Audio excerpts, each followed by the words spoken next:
And now, Roma Wines, R-O-M-A, made in California for enjoyment throughout the world.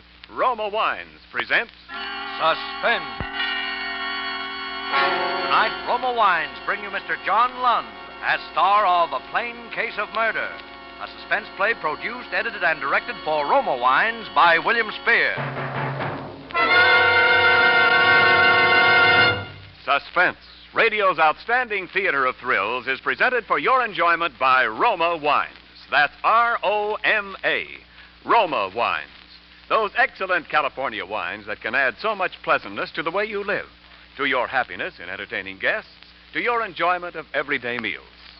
Yes, right now, a glassful would be very pleasant, as Roma Wines bring you the young actor who has just made such an auspicious screen debut in the Paramount picture, To Each His Own.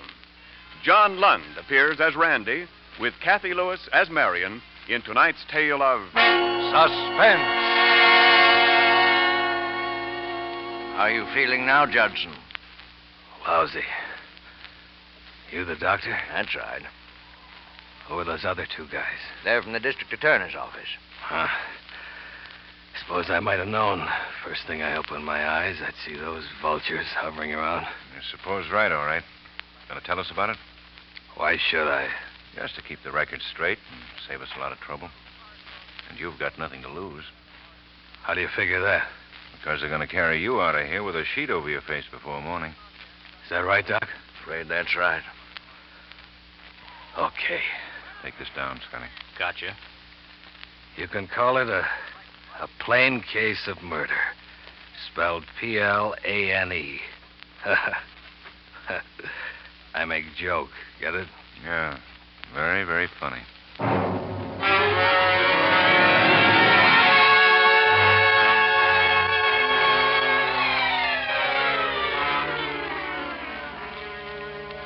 I'd been home 3 weeks when I finally broke down and called her. And she said to come on out. Her husband wouldn't be home.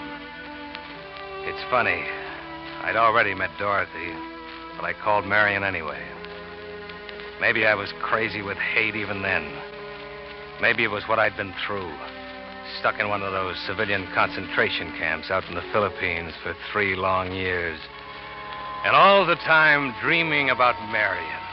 Making up endless little scenes about how happy I was going to be when it was all over with Marion. Till it seemed that all I was living and fighting for was Marion. The whole war was just for Marion. And then to come back and find she's married to this other guy. Something like that'll do things to you, no matter how good you are. And so, when she told me to come out, I went. Why? A sort of horrible fascination, I suppose, to see it with my own eyes. Because I already knew from everything I'd heard that she'd married the guy for his money. And that the Marion I'd been dreaming about all those years was just another cheap little gold digger. I went up to the big front door and rang the bell. She must have seen me coming up the drive, because there she was right away to let me in herself. My dream girl, Marion. Randy. Hello, Marion. Hello, Randy. You mind if I come in? Of course not. Come on in here. It's a little more private. What do we need to be private about? Oh, I thought we'd like to have a little talk. Sure. Let's have a little talk. Oh, Randy, please don't be bitter. Don't you see I couldn't help it? Ed's such a wonderful person. I know you'll like him. I can see why you like him. No, Randy, it's nothing like that. I thought you were dead, and then Ed came along, and, well, we fell in love, that's all. A person can't help falling in love, can they?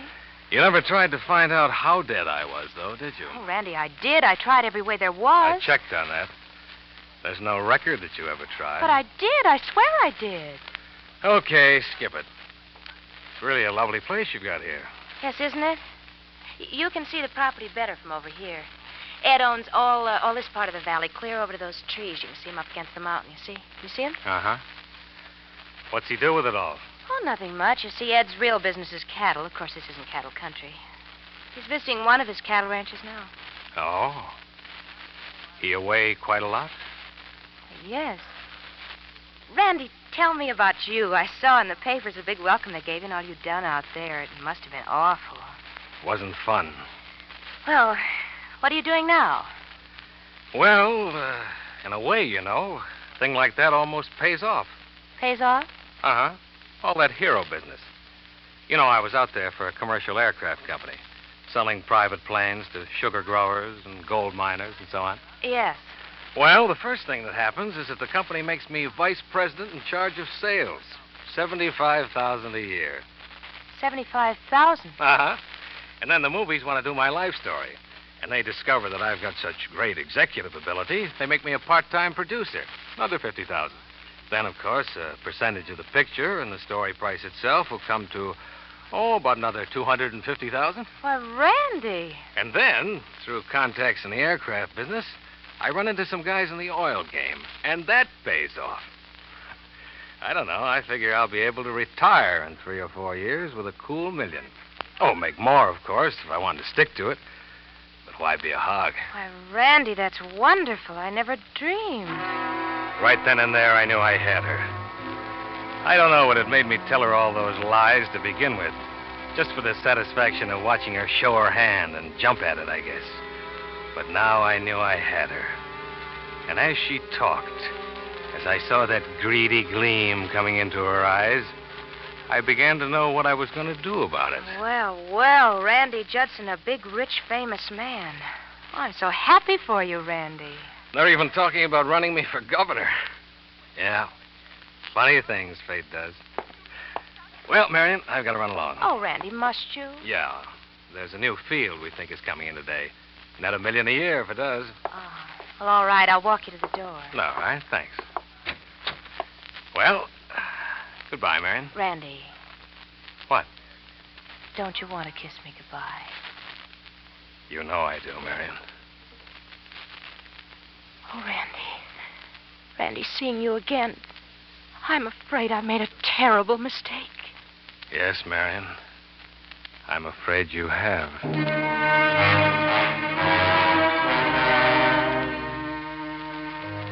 I was pretty sure after that all I had to do was wait. There was some truth in what I told her. About 2%. I had been a salesman for a commercial aircraft company, and I still was. And I had a little money, enough to look the part of the big executive when I was around Marion anyway. And, of course, it had to be secret, not only because of Dorothy and of Marion's husband, but because of what I had figured out for later. But as the weeks went by, I saw her, all right. I saw a lot of her and waited. And I didn't have to wait too long.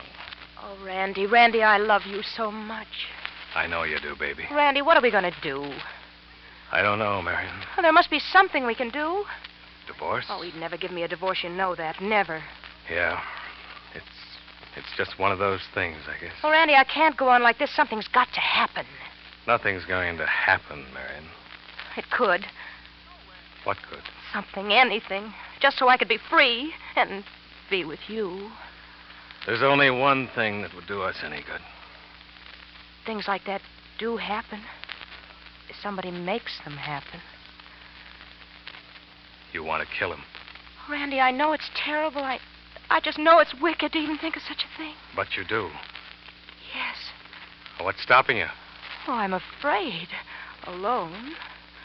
You mean you want to kill him, but you want me to help you to kill him? Yes. Yes. Yes!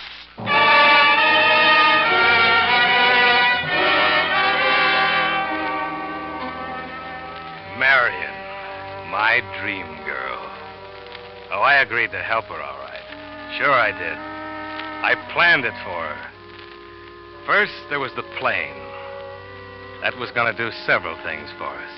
And, of course, my being an aircraft salesman made it easy. Marion suddenly became interested in aviation.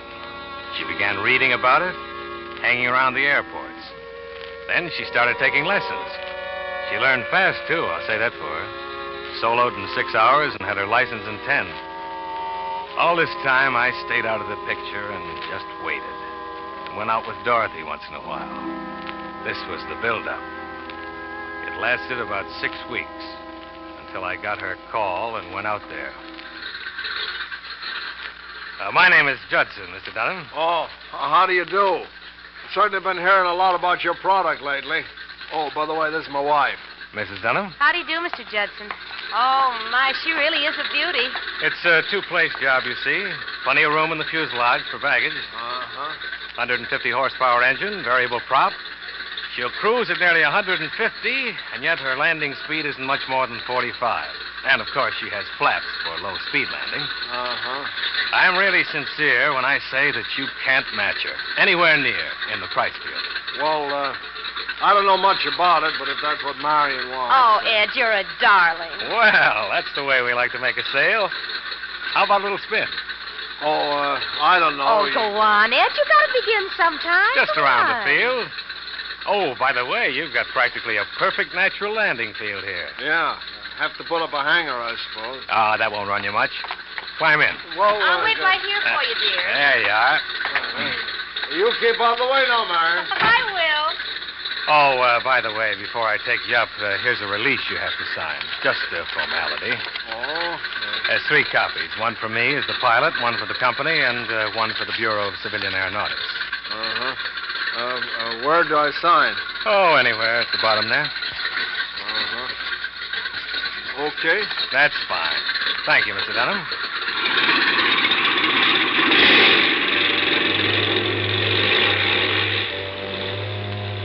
It's funny. In spite of everything they tell you about reading anything you sign, the average man will glance through the first copy and sign the others without looking, particularly if he's nervous or in a hurry.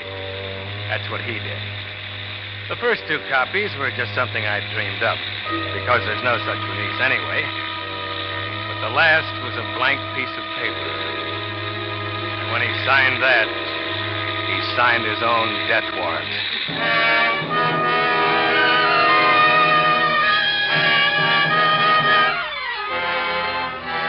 For Suspense, Roma Wines are bringing you John Lund with Cathy Lewis in A Plain Case of Murder, a radio play by Robert L. Richards. Roma Wines' presentation tonight in radio's outstanding theater of thrills, Suspense.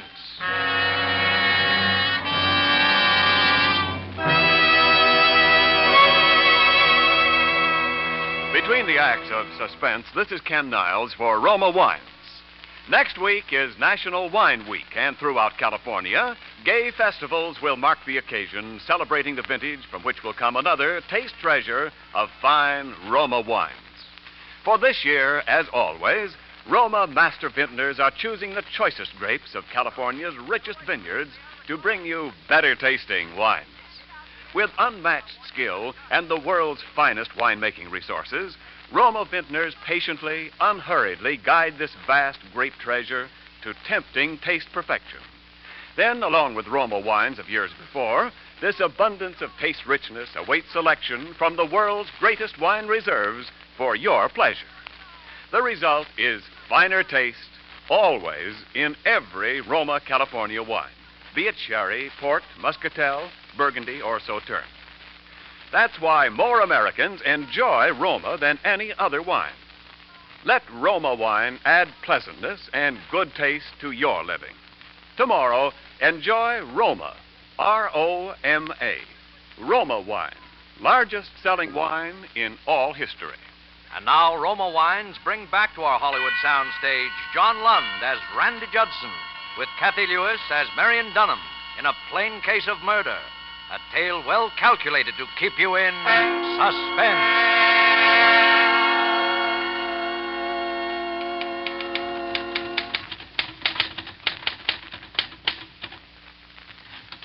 Let's see what you got. Here. To whom it may concern, I can give no reason for what I am about to do, and I pray to heaven the reason will never come to light. But it is the only way. To my loving wife, particularly, I know this will come as a great shock, but at least I can leave her amply provided for. Goodbye, and Edward Dunham. Uh-huh. You sure he is leaving you amply provided for? It would look bad I took care of that some time ago. What about the typewriter? There's no question but what it'll be identified He as writes his. stuff on it all the time. He's had it for years. Oh. You want me to keep this, or will you? No, I'll keep it. All right, doesn't matter. You're positive the gun is registered in his name? Yes. And he'll be alone tonight? Yes, we've been through all this. I know. But I don't want any mistakes. This is no penny ante. Now, you got your reservations? Yeah, I checked again this morning. Okay. Now, you better leave in plenty of time. You want to be sure and make Phoenix before that little airport closes down. I know. I'll come down back of the house tonight a little beforehand, say 12:45. Be sure you don't use any throttle coming in. A long glide. Cut your motor as far out as you can. Yeah, I will. I'll be on time. You've got to get back to Phoenix before daylight. And when you put through that call to me, lay it on thick. I will. And don't worry. I'm not worried. No, I don't think you are.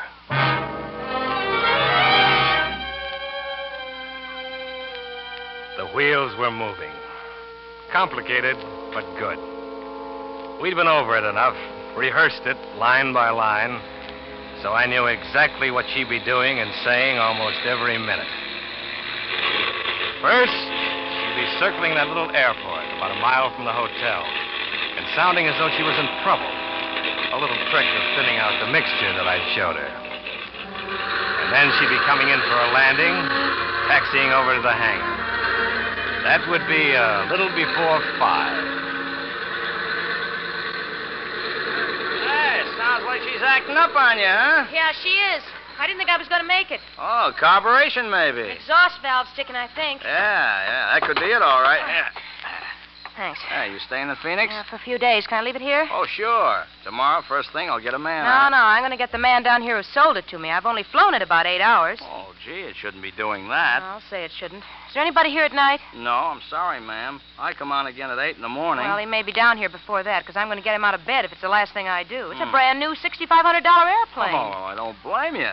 Well, in case you're out here before I am, I'll give you the key to the shop, so if there's anything you need... Thanks, but don't bother now. Just send it around the hotel. Okay. Where are you staying? Desert Inn, Mrs. Marion Dunham.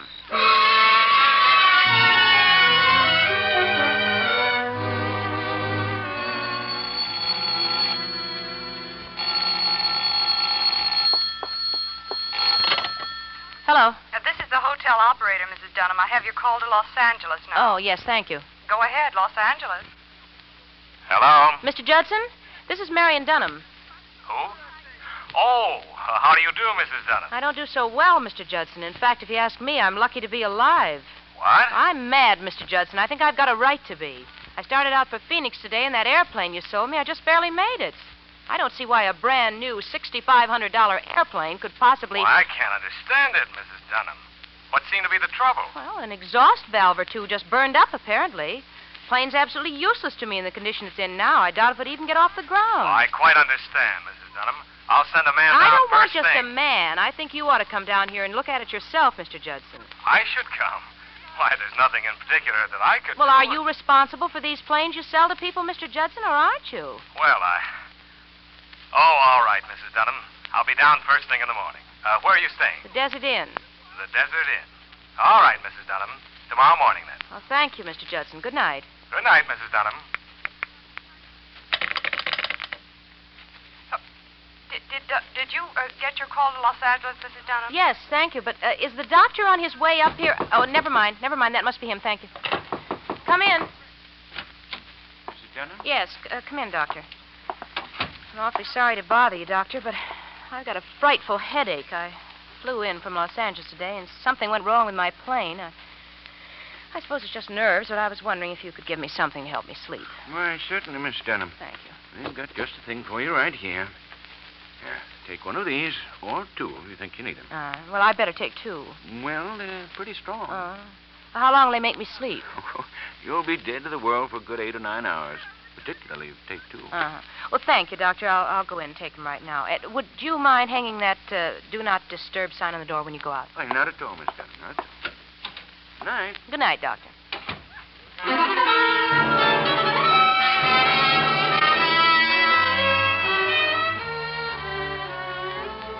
I was at the field back of her house a little ahead of time. And I had a little bottle of chloroform in my pocket. Oh, the plan was all right. Like I say, it was perfect. But it was just a little bit too perfect for Marion. Because when they found her lying there beside the corpse, every one of those little steps she'd taken to give herself an alibi would prove that she'd planned it. Premeditated. Murder in the first degree. They'd say it went wrong only because her husband managed to knock her cold before he died. The suicide note? There wouldn't be any. I'd see to that. And I'd even be a witness against her.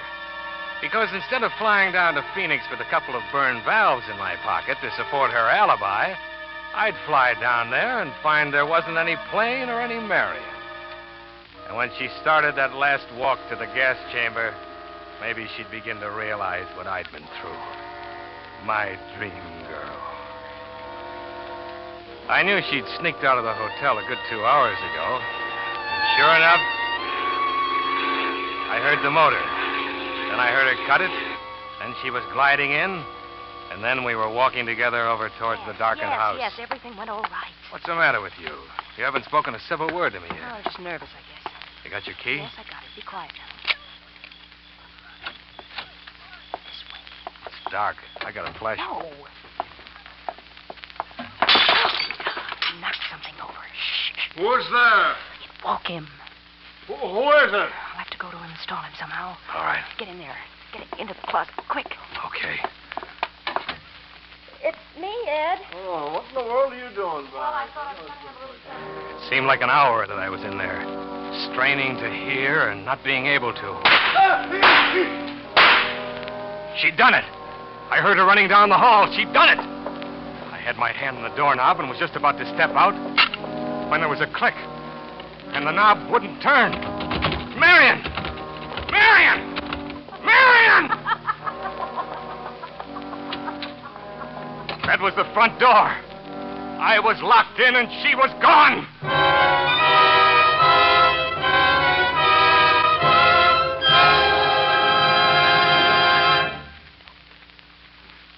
For a moment, I almost fainted. Because I could see just how she'd planned it. Just what I'd planned to do to her. She'd fly back to Phoenix and then put in a call to her husband on some pretext, and she wouldn't get any answer, and pretend to be worried and call the cops. And they'd find me. They'd say I killed him and then got in a panic and locked myself in the closet by mistake. It was a spring lock, and it could happen. The door was solid. Oak, at least 2 inches thick. I went frantically through my pockets for something to work in the lock with. It was no good. But I did find my pocket knife.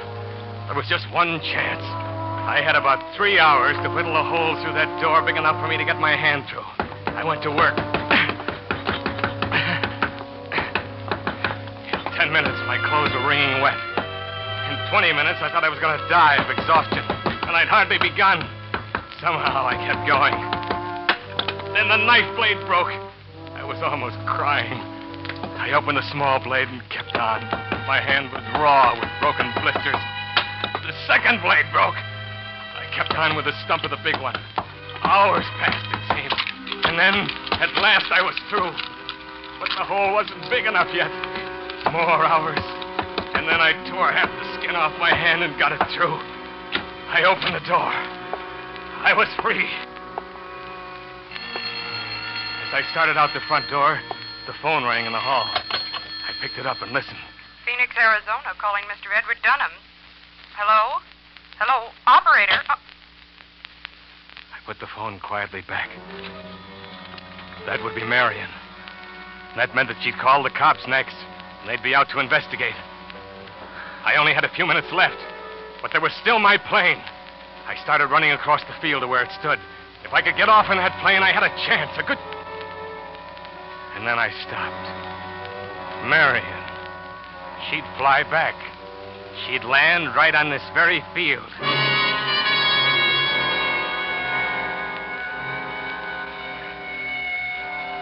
Sure enough, in about 20 minutes, the cops came. Then more cops. From homicide, I suppose. They prowled all over the place, but they didn't find me. I was hidden in that little clump of trees. And pretty soon, they went away. And I waited. 3 hours more. Then I heard it. Marion's plane. And then I saw her coming into land. And I was out there and up on the wing before she'd even roll to a stop. Randy! The double cross, huh? You're a fine one to talk. You and your Dorothy. I suppose you thought I didn't know about her, that you got engaged to her the very day that you were going to frame me, weren't you? Well, I beat you to it and you'll die. Do you hear me? You'll die.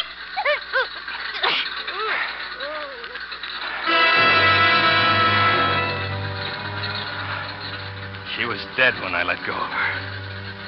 My dream girl. Well, I had to get out of there. The cops had seen her land, and they must have seen me, too, because they were running out on the field and began shooting as I took off. But something was wrong. Maybe Marion had even figured on this. I don't know. I remember fighting to pull it up, and then those trees coming at me. And the crash, and the fire.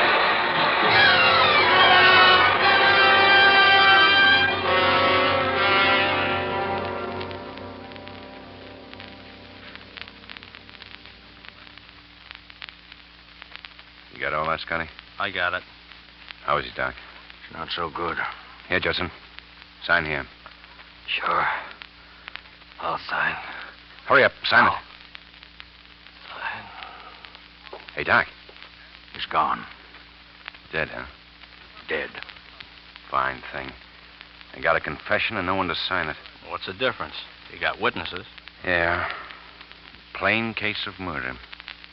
Spelled Plane. Very, very funny.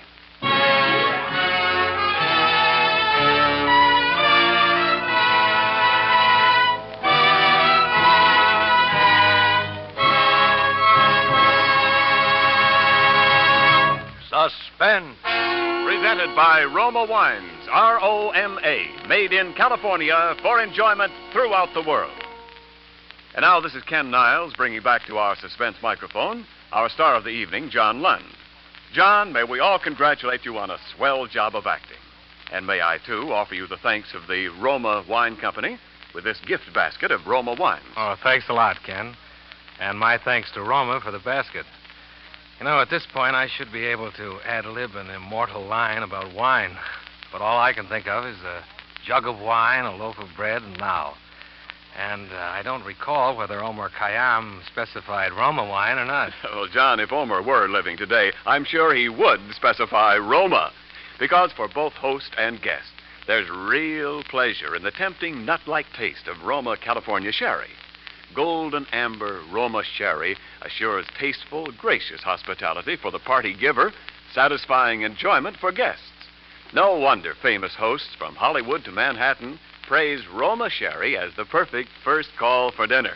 The all-occasion wine for entertaining anytime. Roma sherry before dinner. Sounds good to me.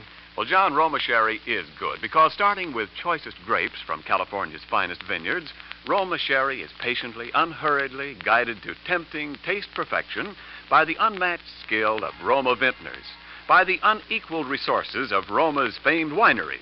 Then, along with Roma wines of years before, Roma sherry awaits selection from the world's greatest wine reserves for your pleasure.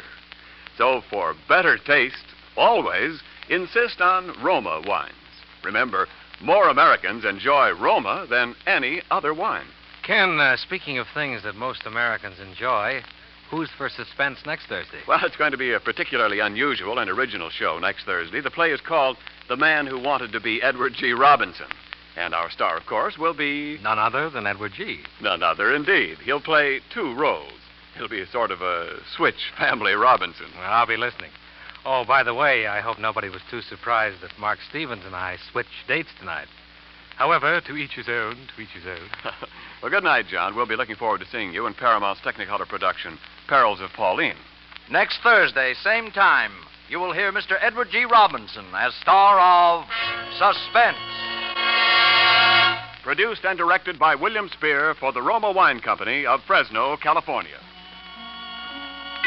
By giving generously to your local community chest, you can be sure that you are supporting most wisely and effectually the friendly, neighborly services which are a genuine help to your community day after day and month after month throughout the year.